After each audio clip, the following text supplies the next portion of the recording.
કેમ છો વિદ્યાર્થી મિત્રો? આપણી ચેનલ પર બધા વિદ્યાર્થીઓનું મોસ્ટ વેલકમ છે. તમારું હું ભાવભીનું હાર્દિક સ્વાગત કરું છું. આજે આપણે લાવેલા છે કરંટ અફેરના, જે ખરેખર આપણને દરેક એક્ઝામમાં ખૂબ જ મહત્ત્વપૂર્ણ છે.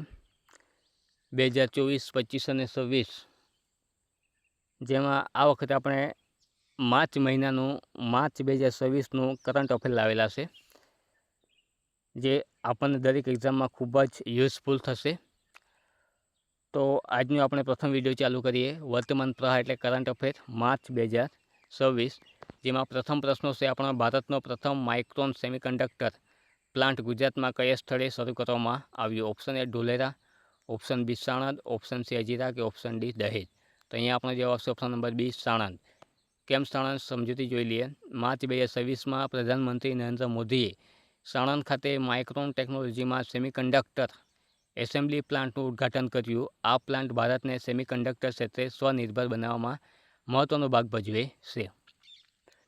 પ્રશ્ન નંબર 2 જુઓ. ભારતના ઇતિહાસમાં સૌથી લાંબા સમય સુધી સરકારના વડા હેડ ઓફ ગવર્મેન્ટ રહેવાનો રેકોર્ડ કોણે બનાવ્યો? A Jawaharlal Nehru, option B Indira Gandhi, option C Narendra Modi, option D Pawan Chamling.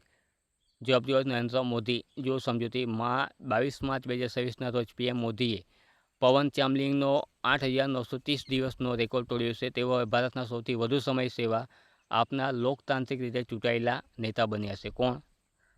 આપણા પીએમ સાહેબ Narendra Modi.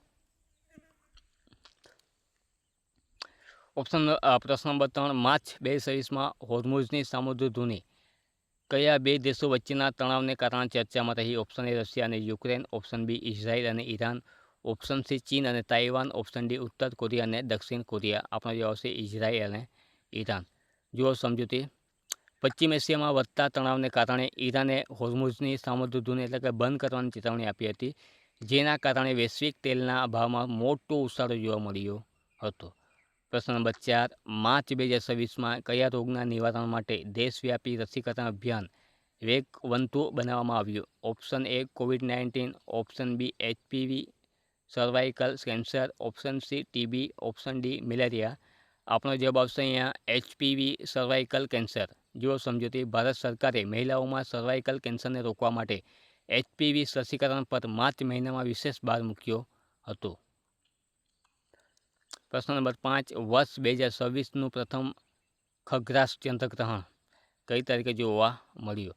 Option A 1 March, option B 3 March, option C 15 March, option D 21 March. આપણો જવાબ આવશે ઓપ્શન નંબર બી 3 માર્ચ. જુઓ સમજૂતી. 3 માર્ચ 2026ના રોજ વર્ષનું પ્રથમ ચંદ્રગ્રહણ થયું હતું, જે એશિયા અને પેસિફિકના ઘણા ભાગોમાં જોવા મળ્યું હતું. પ્રશ્ન નંબર 6 માર્ચ 2026માં રજૂ થયેલા વર્લ્ડ હેપીનેસ ઇન્ડેક્સ મુજબ ભારતનો ક્રમ કયો રહ્યો? 120મો, 126મો, 115મો, 105મો. આપણો જવાબ છે ઓપ્શન નંબર બી 126મો. જુઓ સમજૂતી. દર વર્ષે 20 માર્ચે આંતરરાષ્ટ્રીય ખુશી દિવસ પર આ રિપોર્ટ જાહેર થાય છે. ભારત છેલ્લા કેટલાક વર્ષોની સરખામણીએ સ્થિર રહ્યું છે, જ્યારે ફિનલેન્ડ સતત 9મા વર્ષે પ્રથમ ક્રમે રહ્યું છે. તાજેતરમાં કયા ભારતીય રાજ્યે પર્યાવરણ બજેટ એટલે કે ગ્રીન બજેટ અલગથી રજૂ કરવાની જાહેરાત કરી? Option A Gujarat, option B Kerala, option C Uttarakhand, option D Sikkim. આપણો જવાબ આવશે અહીંયા ઓપ્શન એ ગુજરાત. જુઓ સમજૂતી. ગુજરાત સરકારે ક્લાઇમેટ ચેન્જ સામે લડવા અને રિન્યુએબલ એનર્જીને પ્રોત્સાહન આપવા માટે માર્ચ 2026ના સત્રમાં પર્યાવરણલક્ષી જોગવાઈઓ પર ખાસ ભાર મૂક્યો છે. પ્રશ્ન નંબર 8 માર્ચ 2026માં આયોજિત એશિયન ખો-ખો ચેમ્પિયનશિપ કયા દેશે જીતી? Option A Nepal, option B Bharat, option C Sri Lanka અને ઓપ્શન ડી બાંગ્લાદેશ. આપણો જવાબ આવશે ઓપ્શન નંબર બી ભારત. કેમ સમજૂતી જુઓ. ભારતીય પુરુષ અને મહિલા બંને ટીમોએ ફાઇનલમાં શાનદાર પ્રદર્શન કરી એશિયન ખો-ખો ટાઇટલ જાળવી રાખ્યું છે. પ્રશ્ન નંબર 19 ઇન્ટરનેશનલ મેરીટાઈમ ઓર્ગેનાઇઝેશન IMO દ્વારા માર્ચમાં કયા રૂટને હાઈ રિસ્ક એરિયા જાહેર કરવામાં આવ્યો? ઓપ્શન એ મનાપા નહેર, ઓપ્શન બી લાલ સમુદ્ર red C, option C Hind મહાસાગર, ઓપ્શન ડી મલ્લકાની સમુદ્રી. આપણે જવાબ આવશે ઓપ્શન નંબર બી લાલ સમુદ્ર રેડ સી. જ્યાં સમજૂતી જુઓ. લાલ સમુદ્રમાં જહાજો પર થતા હુમલાઓને કારણે વૈશ્વિક વેપાર પર અસર પડી છે, જેના કારણે સુરક્ષા વધારવા આ નિર્ણય લેવાયો હતો. પ્રશ્ન નંબર 10 ડિજિટલ ઇન્ડિયા એટલે કે અભિયાન અંતર્ગત માર્ચ 2026માં કઈ નવી સુવિધા ગ્રામીણ વિસ્તારો માટે શરૂ કરાઈ? Option A court, option B 6G trial village, option C PM વાણી 2.0, option D digital gram panchayat. આપણો જવાબ આવશે અહીંયા option number B 6G trial village. કેમ આવશે ઓપ્શન નંબર બી એ જોઈએ. સમજૂતી જુઓ. ભારત સરકારે પસંદગીના ગ્રામીણ વિસ્તારોમાં 6G એટલે કે ટેકનોલોજીના પ્રારંભિક શિક્ષણ ટ્રાયલ માટે માર્ચમાં મંજૂરી આપી છે. પ્રશ્ન નંબર 11 તાજેતરમાં સમાચારમાં રહેલ EOS 08 શું છે? એક નેવી મિસાઇલ, અર્થ ઓબ્ઝર્વેશન સેટેલાઇટ, દરિયાઈ સબમરીન, કોરોનાની નવી રસી. આપણે ઓપ્શન નંબર બી આવશે અર્થ ઓબ્ઝર્વેશન સેટેલાઇટ. સમજૂતી જુઓ. કેમ આવશે? ઈસરો દ્વારા માર્ચ 2026ના અંતમાં EOS 08 સેટેલાઇટ લોન્ચ કરવાની તૈયારી કરવામાં આવી છે, જે ખેતી, વનસ્પતિ અને આપત્તિ વ્યવસ્થાપન માટે હાઈ રેઝોલ્યુશન ફોટોગ્રાફ્સ આપશે. પ્રશ્ન નંબર 12 માર્ચ 2026માં ગ્લોબલ ઇન્વેસ્ટર્સ સમિટનું આયોજન કયા શહેરમાં કરવામાં આવ્યું હતું? Option number A Mumbai, option B Gandhinagar, option C Bengaluru, option D New Delhi. અહીં આપણો જવાબ આવશે option number D New Delhi. જો સમજૂતી.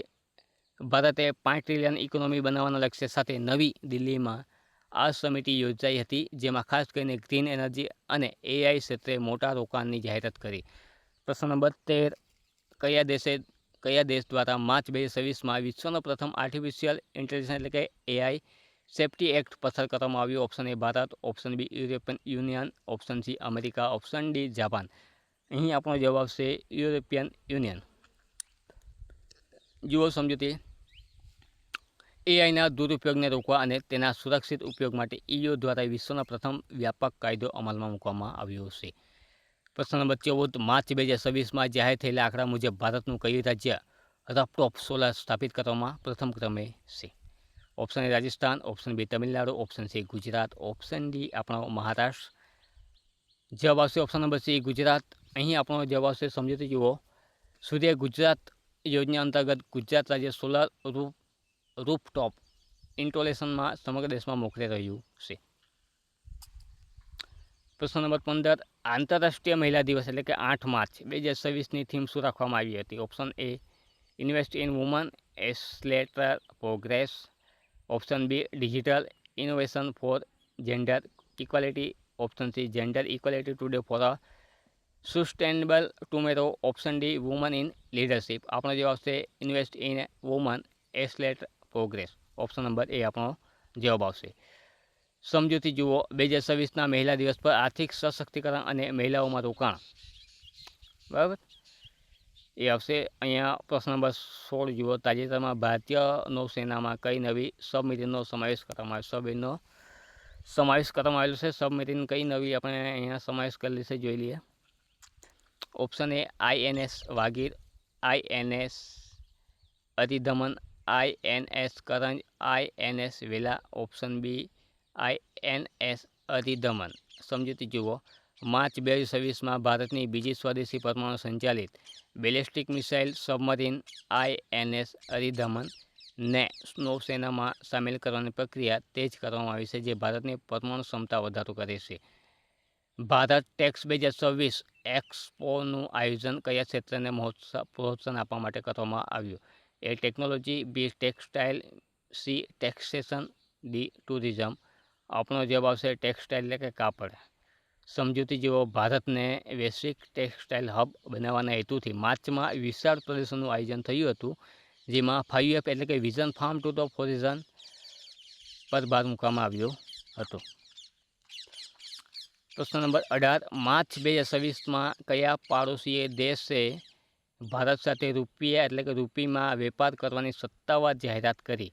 Option A Bangladesh, option B Sri Lanka, option C Maldives, option D Bhutan. અહીં આપણો જવાબ આવશે ઓપ્શન નંબર બી શ્રીલંકા. કેમ શ્રીલંકા તે પણ જોઈ લઈએ. સમજૂતી જુઓ. આર્થિક કટોકટીમાંથી બહાર આવવા અને વિદેશી મુદ્રા ભંડાર બચાવવા શ્રીલંકાએ ભારત સાથે ભારતીય રૂપિયામાં વેપાર કરવાની સહમતિ દર્શાવી છે. પ્રશ્ન નંબર 19 શિક્ષણ મંત્રાલય દ્વારા માર્ચ 2026માં જાહેર કરાયેલ પ્રજ્ઞાતા એટલે કે પ્રજ્ઞાતા માર્ગદર્શિકા શેના વિશે છે? ઓપ્શન એ મધ્યાહન ભોજન, ઓપ્શન બી ડિજિટલ શિક્ષણ, ઓપ્શન સી શિક્ષકોની બદલી, ઓપ્શન ડી રમત ગમત.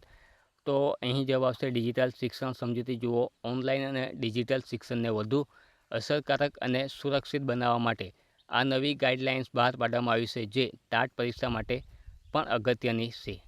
Number 20, world air quality report 2025 મુજબ વિશ્વનું સૌથી પ્રદૂષિત શહેર કયું જાહેર થયું? મોસ્ટ આઈએમપી પ્રશ્ન. Option A Lahore, option B Delhi, option C આપણે જોઈ લઈએ કયું છે, 1 મિનિટ.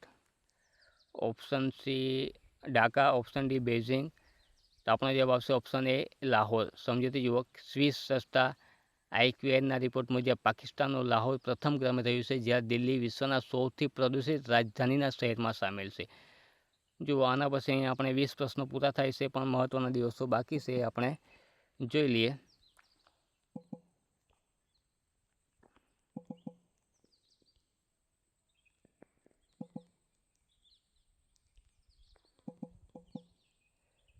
માર્ચે આપણે વિશ્વ વન્ય દિવસ તરીકે ઓળખાય છે. 15 માર્ચ વિશ્વ ગ્રાહક અધિકાર દિવસ ઓળખાય. 21 માર્ચ વિશ્વ વન દિવસ અને અથવા તો આંતરરાષ્ટ્રીય રંગભેદ નાબૂદી દિવસ. 22 માર્ચ વિશ્વ જળ દિવસ અને 23 માર્ચ આપણે શહીદ દિવસ, જે ભગતસિંહ, સુખદેવ અને રાજગુરુની યાદમાં ઉજવાય છે. તો અહીં આપણે વર્તમાન એટલે કરંટ અફેરના 20 પ્રશ્નો પૂરા કર્યા, જે ખાસ કરીને માર્ચ મહિનાના હતા. તો ખાસ કરીને તમારે જોઈ લેવું. અત્યારની દરેક એક્ઝામમાં કરંટને વધારે ભાર આપવામાં આવે છે, એના માટે આપણે મંથ વાઇઝ કરંટ અફેર લાવવાના છે. આજે આપણે માર્ચ મહિનાનું કરંટ અફેર લીધું છે, એના પછી બાકીના જે કંઈ 5-6 મહિના આગળના બાકી છે આપણે લાવવાના છે. તો તમારે આપણે આ ચેનલ પર જોઈતા હોય મંથ વાઇઝ કરંટ અફેર, તો આપણી ચેનલને સબસ્ક્રાઈબ કરી લેજો, બરાબર. અને આપણે વિડીયોને શેર કરીને લાઇક કરીને જજો. તો મળીએ આપણે હવે બીજા વિડીયોમાં. આભાર.